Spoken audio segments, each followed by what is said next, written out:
मैं हूं मोहम्मद तनवीर, आप देख रहे हैं दाइको लाइव। संभल के सीनियर पुलिस अधिकारी ने होली के मौका पर एक बयान दिया था जिसको लेकर देश भर में मजम्मत की जा रही है।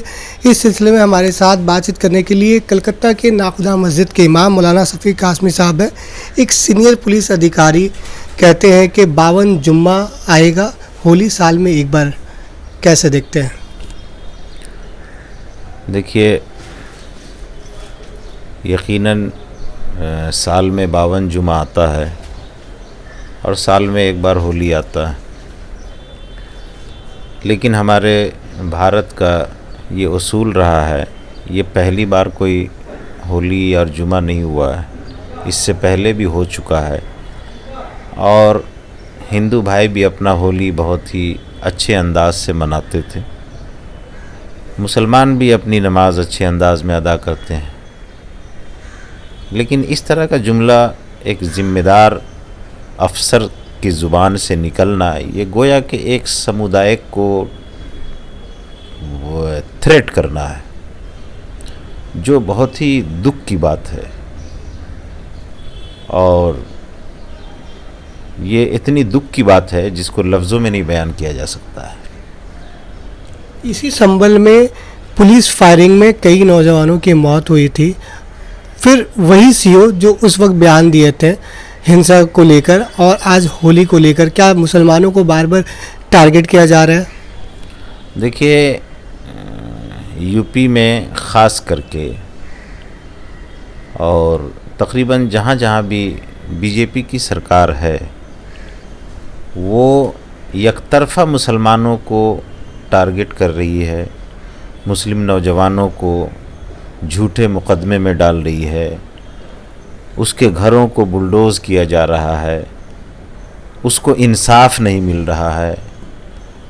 और ख़ुद गवर्नमेंट अपनी प्लानिंग से मुसलमानों को बेयारो मददगार कर रही है और उस पर जुल्म के पहाड़ तोड़े जा रहे हैं, जो बहुत दुख की बात है। और इस दुख का जो है ना, कोई अल्फाज नहीं है कि इतने अच्छे मुल्क को किस तरह नफ़रत की आग में झोंका जा रहा है और किस तरह अपनी सियासत और अपनी हुकूमत बनाए रहने के लिए एक दूसरे के दरमियान नफ़रत पैदा किया जा रहा है।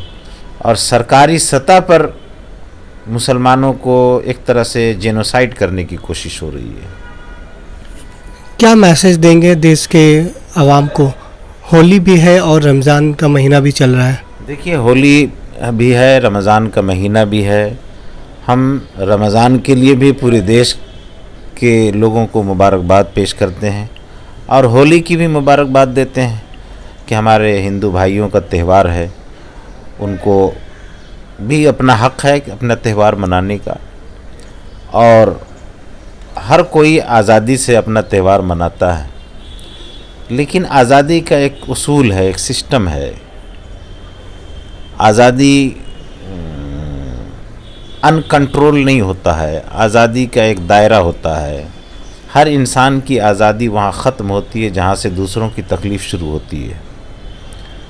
तो हमारे हिंदू भाई, हम लोग भी हिंदुस्तान में हैं और हिंदू भाइयों के, हिंदू मुस्लिम के बीच में हम लोग हैं, तो हम लोग भी चाहते हैं कि भाई उनका त्यौहार अच्छे से गुज़रे, वो भी चाहते हैं हमारा त्यौहार अच्छे से गुज़रे। लेकिन इसको लेकर के सियासी पार्टियां या सरकार की तरफ से ऐसे बयानात जारी करना, ऐसी बातें कहना कि भाई जिस तरह का जुमला कहा गया, ये एक तरह से एक ख़ास मज़हब वालों को धमकी देना हुआ। ऐसा भी किया जा सकता था कि भाई मुसलमानों से अपील है कि आप थोड़ा नमाज में के औकात में आगे पीछे टाइम को तब्दील कर लें। और हिंदू भाइयों से भी गुजारिश है कि भाई जहाँ पर मुस्लिम आबादी है या जो लोग रंग खेलना नहीं चाहते हैं, उनके बदन पे रंग ना डाला जाए। त्यौहार जो है एक आस्था का मामला भी होता है, एक अक़ीदा का मामला होता है, और हर शख्स जो जिस धर्म को मानता है उससे उसको मुकम्मल एक एतक़ाद होता है, उसको आस्था होता है। तो यकीनन वो अपना खेलें اور بہت اچھے سے کھیلیں، لیکن جو ان کے ساتھ کھیلنا نہیں چاہتا ہے ان پر رنگ نہیں ڈالنا چاہیے، اور اگر کسی کو غلطی سے رنگ پڑ بھی جاتا ہے تو اس کا برا نہیں ماننا چاہیے۔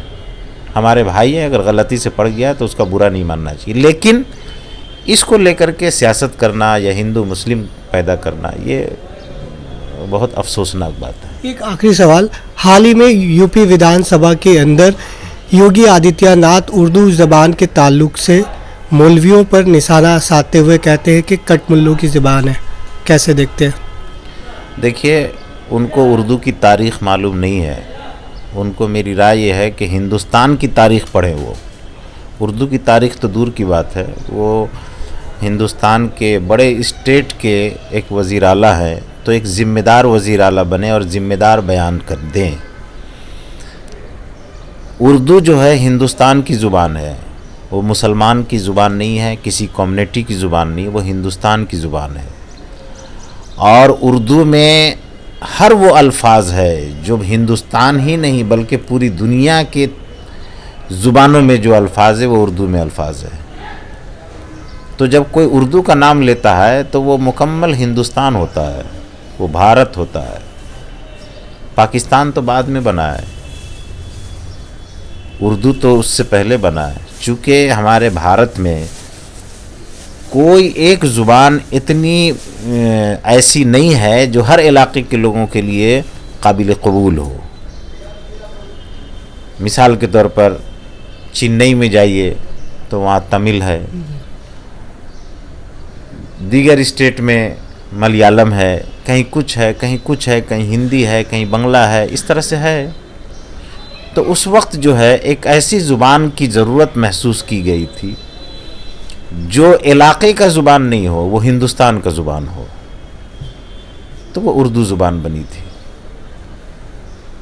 اب ان کو اس کی تاریخ نہیں معلوم ہے، اور اتنے بڑے صوبہ کے وزیر اعلیٰ ہیں، ان کو میری رائے یہ ہے کہ ہندوستان کی تاریخ پڑھیں اور عصبیت کا عینک اتار کر کے پڑھیں، تو ان کو شاید معلوم ہو جائے گا کہ ہندوستان، یہ اردو جو ہے وہ مسلمان کی بھی زبان نہیں ہے، ہندو کی بھی زبان نہیں ہے، بلکہ ہندوستانیوں کی زبان ہے وہ۔